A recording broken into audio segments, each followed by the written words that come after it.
बेटा क्वेश्चन देखो 50 ml of 0.1 molar NaCl, 50 ml of 0.1 molar BaCl2. When they both are mixed together, they are asking it the molarity of only chloride ion in the resulting solution. बेटा molarity of chloride ion मतलब हम ऐसे लिख सकते हैं कि molarity of chloride ion in the resulting solution, बेटा in the resulting solution is equal to molarity of chloride ion, right, into volume of the solution. Beta this is a chloride ion from where? NaCl.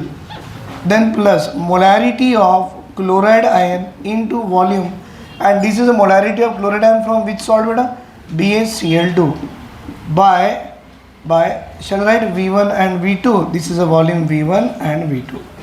So what is the molarity of chloride ion in NaCl? I'll do rough work here. Beta this is a NaCl whose concentration is 0.1 molar. When it ionizes as a Na plus and Cl minus. बेटा अगर ये solution आपकी 0.1 molar की है तो Na plus भी आपकी 0.1 molar होगी और क्लोराइड भी आपकी 0.1 मोलार होगी. तो क्लोराइड की कॉन्सेंट्रेशन आ गई 0.1, वॉल्यूम कितनी है देखो 50 ml plus molarity of chloride from barium chloride. Do you know barium chloride? It is ionize in the form of Ba का +2 एंड क्लोराइड का -2. I mean 2 chloride minus. Concentration of barium chloride is given what 0.1 molar. तो बेटा barium ion भी 0.1 molar होते हैं, chloride ion भी 0.1 molar reach होती है, लेकिन कोफिशिएंट 2 होने से इंटू 2 करा लो it become 0.2 molar. So chloride ion concentration of barium chloride is 0.2 molar into volume 50 ml.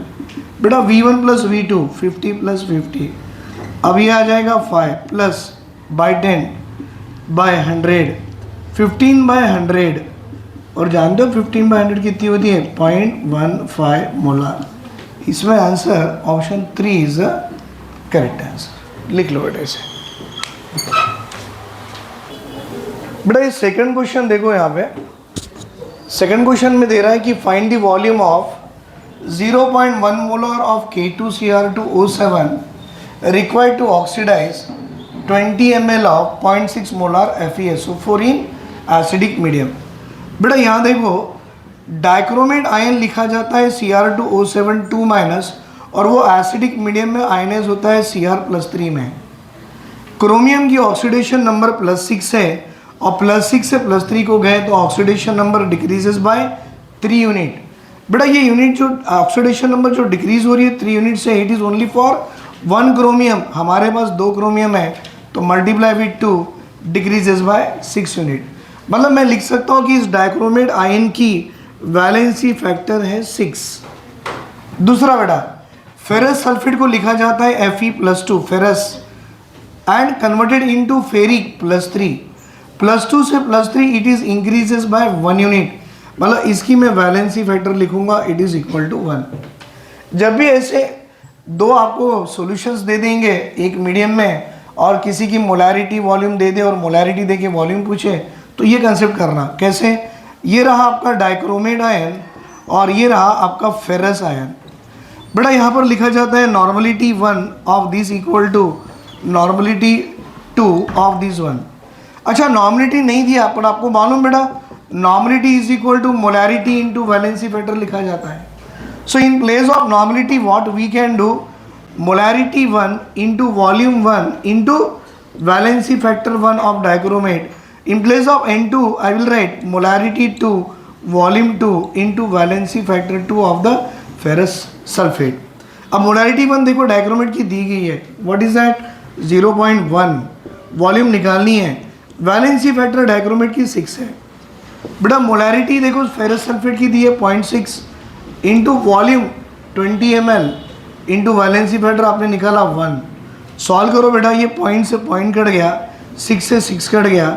Volume V1 is equal to कितना होगा 20 ml इज द आंसर. और ये देखो बेटा 20 ml is the second option is correct answer.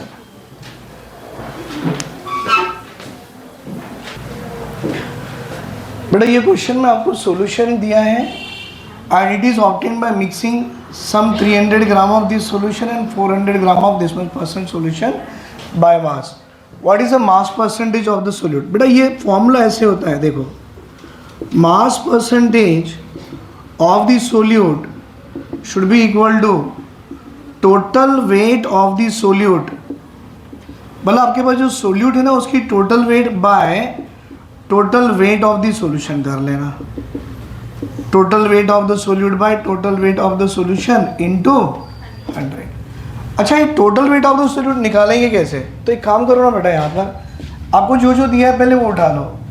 300 gram of 25% का मतलब क्या होता है? ध्यान से देखो, 300 ग्राम ऑफ 25% सॉल्यूशन का मतलब है बेटा 25% मतलब मैं ऐसे लिखूँ 100 ग्राम सॉल्यूशन अगर मेरे पास होगा तो उस 100 ग्राम ऑफ सॉल्यूशन में 25 ग्राम सोल्यूट होगी। अब आपके पास 300 ग्राम ऑफ सॉल्यूशन अगर दिया हो तो 300 gram of the solution should contain how much बेटा? 25 इंटू 300 बाय 100, 2 0 यहाँ से काट लो, 75 ग्राम ऑफ द सोल्यूट। बेटा एक वेट ऑफ सोल्यूट आ गई मुझे कितनी? 75 ग्राम, एक आ गई।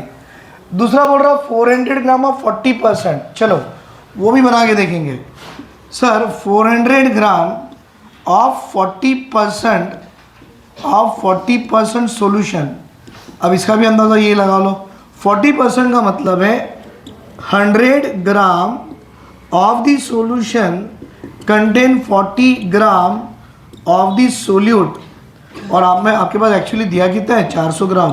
तो 400 gram of the solution must contain how much?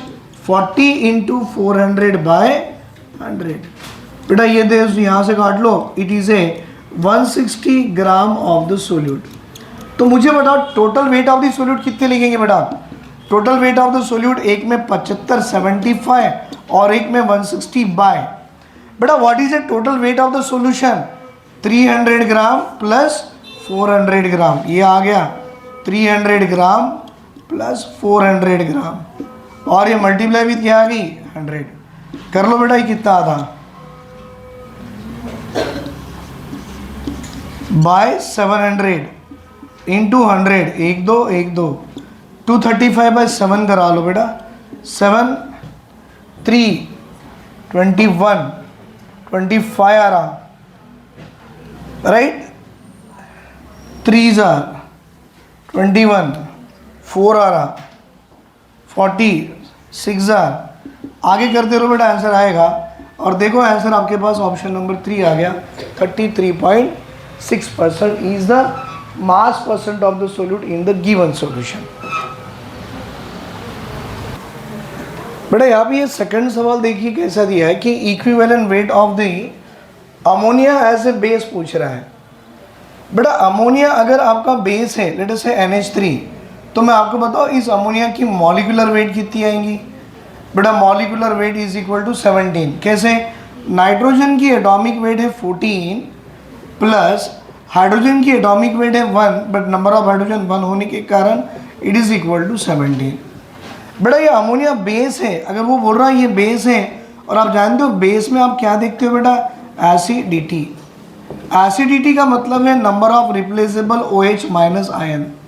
लेकिन आपको एक बात बता दो बेटा, number of replaceable OH minus ion के लिए यहाँ पर OH है ही नहीं, तो इस अमोनिया में बेस OH माइनस देखने के बजाय tendency to donate a lone pair देखा करो। Means instead of writing number of replaceable OH minus ion आप और क्या देखोगे बेटा? टेंडेंसी टू डोनेट बेटा टेंडेंसी टू डोनेट